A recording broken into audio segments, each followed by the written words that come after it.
Hey everyone! So, I know it's been a really long time and I never got around to making that correcting your sloper pattern video, and that's because we cleaned out the shop and I accidentally threw all that stuff away. But I will have something coming up to kind of still show you that. But moving on, I'm home for Thanksgiving break right now, which is pretty rad, but it also means that my room at home is a complete disaster because nothing goes anywhere. So that's why you get to see this corner.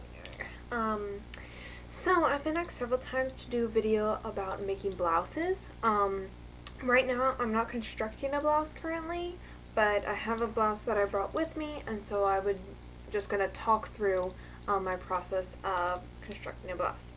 So after you have everything's cut out, you have your sleeves, you have your collars, you have the fronts, you have the backs, cuffs, collar stands, any sort of things that you need, have all those cut and ready to go. And then what I like to do is first I like to assemble my fronts and my backs. So like on this one, for the front, what all that entailed was I had these tucks that are right here. I'm not sure if you can see that, so I had to put those in. And then I had some piping that was going down here. Put that on, basted that in, and then I stitched the yoke to the bodice front here. And then I have a dart in there, so I put in that dart. And then after all of that is on, oh, and I have some little tucks here too. After I have all that together, then I put on the button flap in the front. And what I should do, but don't always do, is to just put on the button flap and then just kind of press it back. That way you can try it on and make sure that everything is going to fit right before you stitch it all up and, trim away all your seam allowance and everything.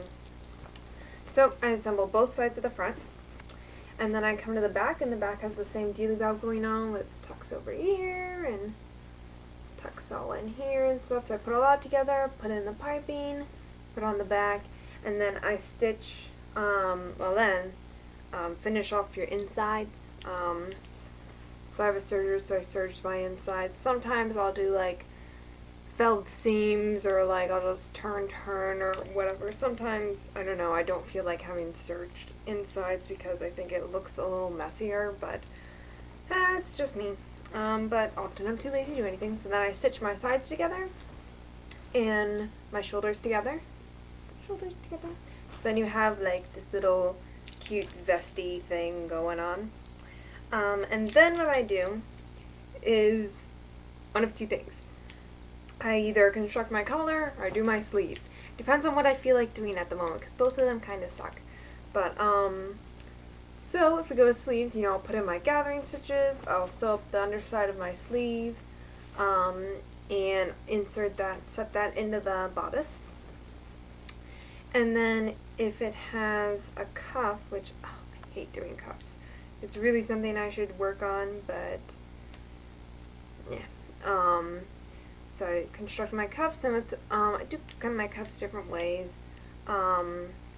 This one, I just sewed it on the edge like this, and then to keep down on bulk, I fray checked the edge, and I don't like to fray check the insides of my things because when you wash it, it'll take it out, but I figured for this was okay. And then I also did a double stitch, so like I fray checked it, or I guess I put the stitch through it first, a stitch above the seam.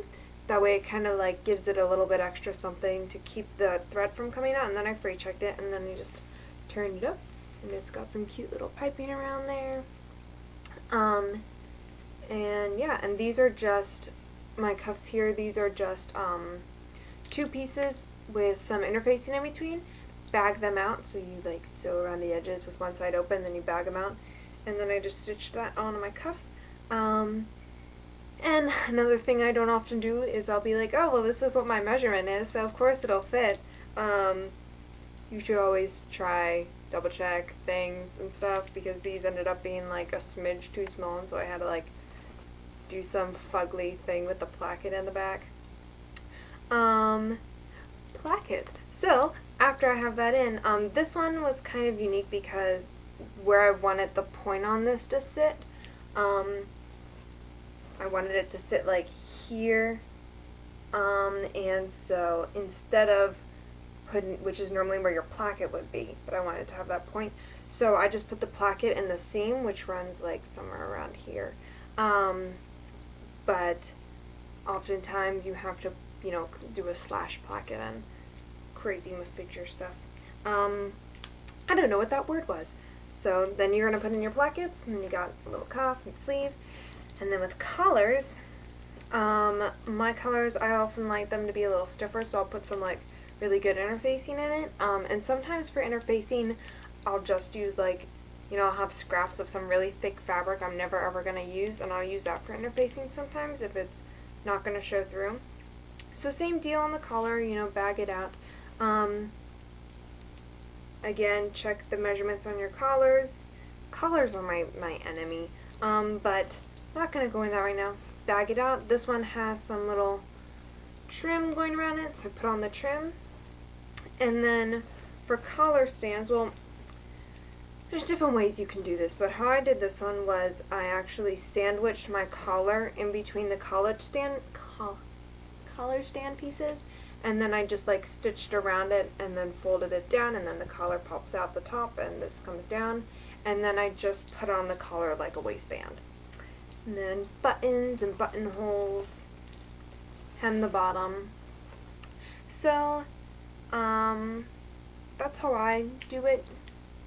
I don't know if that like is actually helpful at all. But next time I get around to making a blouse, which I am planning on making one, but it's going to be a chiffon blouse from what I have planned if I ever decide to do it. But I'll still try to make a little video with that if that ever happens. We'll see. Chiffon is my enemy. Sleeve, chiffon, cuffs, collars, all those sorts of things. But that's how I do it. I hope that was any good at all. I tried. So yeah, I'm gonna go put on my wig and go out shopping. So you guys have a good day, and I hope you had a great Thanksgiving, and I hope everything's going awesome, you know, all those wonderful things. You can post comments and questions and anything down below. So _Lolly, a live journal is awesome. All those things I always say, I'm saying them right here.